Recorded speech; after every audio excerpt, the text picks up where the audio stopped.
진료 현장을 떠난 전공의들에게 정부가 못 박은 최종 복귀 시한이 바로 오늘입니다. 상대적으로 많은 전공의가 이탈한 신촌 세브란스 병원에 취재기자가 나가 있습니다. 백승호 기자, 정부 방침부터 전해주시죠.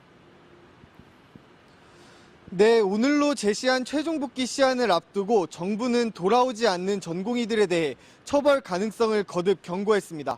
우선 업무 개시 명령서를 각 수련병원 전공의 대표자 등의 자택으로 직접 찾아가 전달했는데요. 통지가 이뤄졌다는 걸 확실히 해서 면허정지 처분과 수사 등에 앞서 법적 근거를 마련하겠다는 의미로 풀이됩니다. 정부는 또 내일부터 대체 인력으로 공보위 110명과 군의관 20명을 긴급 투입하겠다고 밝혔습니다. 한편으론 대화도 시도하고 있습니다. 박민수 보건복지부 제2차관이 전공의들과 직접 대화하겠다며 오늘 오후 4시 서울 여의도 건강보험공단 회의실에서 만나자고 제안했습니다. 정부는 각 의과대학에도 다음 달 4일까지 정원을 얼마나 늘릴지 정해서 신청하라고 독려하기도 했습니다. 전공의들의 반응이 궁금한데요. 분위기가 어떻습니까? 네, 일부 종합병원에선 전공의가 현장으로 복귀했다는 소식이 들려오는데요. 정부는 복귀하는 전공의들이 꽤 있다면서도 정확한 통계는 내지 못하고 있습니다. 문제는 제가 있는 이곳 신촌 세브란스 병원을 비롯해 빅5 병원에서는 전공의 복귀 움직임이 드러나지 않는다는 겁니다. 더구나 그동안 공식 입장을 내지 않았던 전공의 협의회가 어제 MBC에 처음으로 사직한 전공의 규모를 자체 집계해 공개했는데요. 어제 오후 5시를 기준으로 108개 수련병원에서 사직서를 낸 전공의는 모두 139명, 비율로는 90%가 넘었습니다. 현재 병원에 남은 전공의는 891명인데 이 가운데 상당수는 오늘 계약이 종료되는 3, 4년 차라고 설명했습니다. 이런 대응은 사실상 정부 요구를 받아들이지 않겠다는 뜻으로 해석되는데요. 만약 계약이 종료되는 전공의들과 전임의들이 병원을 떠날 경우 의료 현장 혼란은 더 가중될 전망입니다. 지금까지 신촌 세브란스 병원에서 전해드렸습니다. 민주당 내 친문재인계 핵심인 임종석 전 비서실장이 자신을 배제한 공천 결정을 재고해달라고 요청했습니다. 한편 일부 친명 중진들마저 고배를 마실 가능성이 높아지자 역차별이라는 반발까지 나왔습니다. 김민영 기자입니다. 어제 저녁 서울 왕십리역 광장. 이곳 서울 중성동갑 지역구에 공천을 낸 임종석 전 대통령 비서실장이 퇴근길 시민들과 인사를 나눕니다. 민주당이 그제 전현희 전 국민권익위원장을 전략 공천하며 사실상 경쟁에서 탈락했지만 임 전 실장은 출마 의지를 굽히지 않겠다며 유세를 이어가고 있습니다. 이 간절한 마음을 당 지도부에서 저는 받아주셨으면 합니다. 앞서 어제 낮 국회에서는 공천 결정을 재고해달라고 당 지도부에 요청했습니다. 이번 총선에서 패배한다면 우리 모두는 씻을 수 없는 죄인이 되는 것입니다. 아직 늦지 않았다고 믿고 싶습니다. 며칠이고 모여앉아 경론을 벌여달라며 답을 들은 뒤 거취를 정하겠다고 최후 통첩을 날렸습니다. 공천을 둘러싼 계파 갈등의 확산 와중에 민주당은 친문 좌장 홍영표 의원과 비명 기동민 의원 등의 지역구 6곳을 전략 공관위로 넘겼습니다. 해당 지역 현역 의원들을 공천 경쟁에서 사실상 배제한 셈이라 반발이 커졌는데 공천관리위원회는 전략 지역도 경선을 할 수 있다며 한 발 물러섰습니다. 그러나 같은 뇌물 사건에 연루되고도 처분이 달라진 두 의원 사이에 형평성 시비가 불거졌습니다. 기동민 의원의 경우는 금품 수수를 본인이 시인을 했고 지금 많이 비교가 되는 이수진 의원의 경우는 금품 수수를 인정하지 않았습니다. 이른바 친명계 중진의 지역구들도 줄줄이 전략 지역구로 분류됐습니다. 모두 5선인 안민석, 변재일 의원은 즉각 친명이라는 이유로 희생을 강요해선 안 된다. 계파 균형을 위해 희생돼야 하느냐며 경선 기회를 요구했습니다. MBC 뉴스 김민영입니다. 국민의힘에서는 이른바 친윤 후보로 알려진 장해찬 전 청년 최고위원이 현역 의원을 제치는 등 처음으로 공천에서 탈락한 지역구 의원이 나왔습니다. 하지만 영남권 의원 상당수가 경선에서 승리하면서 혁신과는 거리가 멀어지고 있다는 평가입니다. 이남우 기자입니다. 국민의힘 장예찬 전 청년 최고위원이 부산 수영 경선에서 전복민 의원을 꺾었습니다.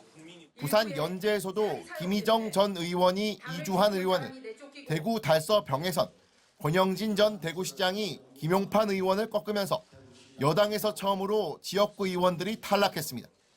비례대표인 조수진 의원은 서울 양천갑에서 구자룡 비상대책위원에게 졌습니다. 30대를 대표하는 저와 40대를 대표하는 우리 구자룡 비대위원이 또 훌륭하신 현역 의원님들과의 공정한 경선에서 승리했기 때문에 국민의힘 공천 충분히 개혁이 이루어지고 있고. 하지만 텃밭인 영남권 현역들 대부분은 생환했습니다. 주호영 의원은 6선에, 김기현 전 대표는 5선 도전에 나서고 김정재, 송원석 등 경북 지역 의원들은 윤정부 차관 출신들을 다 제쳤습니다. 발표된 영남권 현역 경선 지역구 18곳 중 현역 의원이 이긴 곳이 12곳에 이릅니다. 이게 벽은 있구나. 현역이 가지고 있는 메리트는 있구나. 신인들이 도전하기 위해선 공을 좀 드려야 될 것 같아요. 현역 불패 기류가 짙어지며 물갈이를 기대하기 어렵다는 지적이 나오자 여당은 강남 등 지지세가 강한 곳에 후보자를 국민에게 직접 추천받는 국민 추천제 도입을 검토 중입니다. MBC 뉴스 이남호입니다. 0.78명으로 세계 꼴찌였던 출산율이 지난해 더 떨어져 0.72명을 기록했습니다. 4분기만 놓고 보면 0.7명 선도 무너졌는데 전 세계 어느 국가에서도 볼 수 없는 최악의 상황입니다. 김현지 기자입니다. 아이들이 뛰어놀던 학교 운동장에 차량들이 주차돼 있습니다. 서울의 초등학교지만 몇 년째 입학생이 점점 줄더니 지난해 개교 40년 만에 문을 닫게 됐습니다. 심각한 저출생이 이어지면서 올해 신입생을 단 한 명도 받지 못한 초등학교는 전국적으로 모두 157곳에 달합니다. 여성 한 명이 평생 낳을 것으로 예상되는 평균 출생아 수, 합계 출산율은 지난해 0.78명에서 0.72명으로 더 떨어져 또 최저 기록을 갈아치웠습니다. 작년 4분기만 놓고 보면 0.65명이었습니다. 부동의 세계 꼴찌로 OECD 회원국 중 출산율이 1명 아래로 떨어진 나라는 우리뿐입니다. 통계청은 올해는 0.7명 선도 무너져 0.68명, 내년엔 0.65명까지 출산율이 떨어질 것으로 예측했습니다. 지난해 태어난 신생아는 23만 명, 2015년만 해도 연간 출생아 수가 40만 명을 웃돌았지만 불과 8년 만에 거의 반토막이 난 겁니다.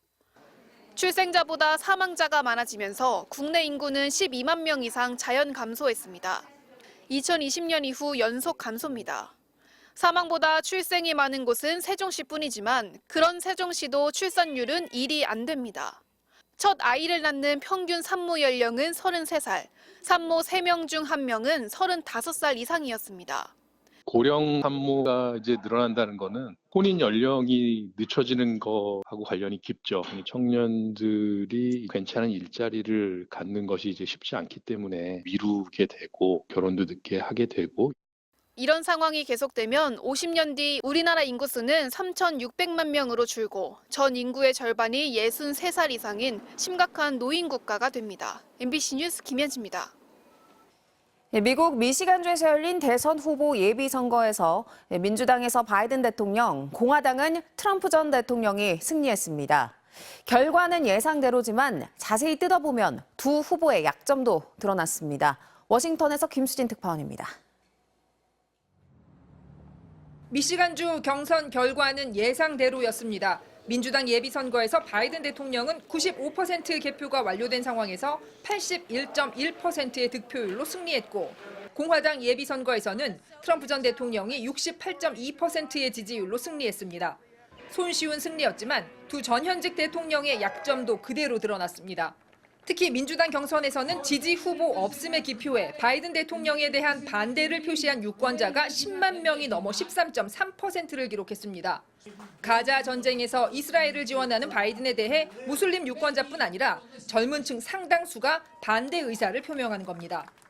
Our threshold is 10,000 uncommitted votes because that strategy is based off of the numbers that Trump won in 2016 against Hillary Clinton. 트럼프 전 대통령 역시 공화당 안팎의 반대 여론을 다시 확인했습니다.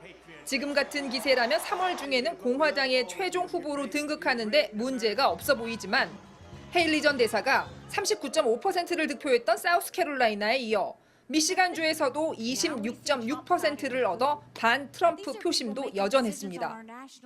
It's about letting people know, do we want more of the same or do we want something different? More of the same is Donald Trump and Joe Biden.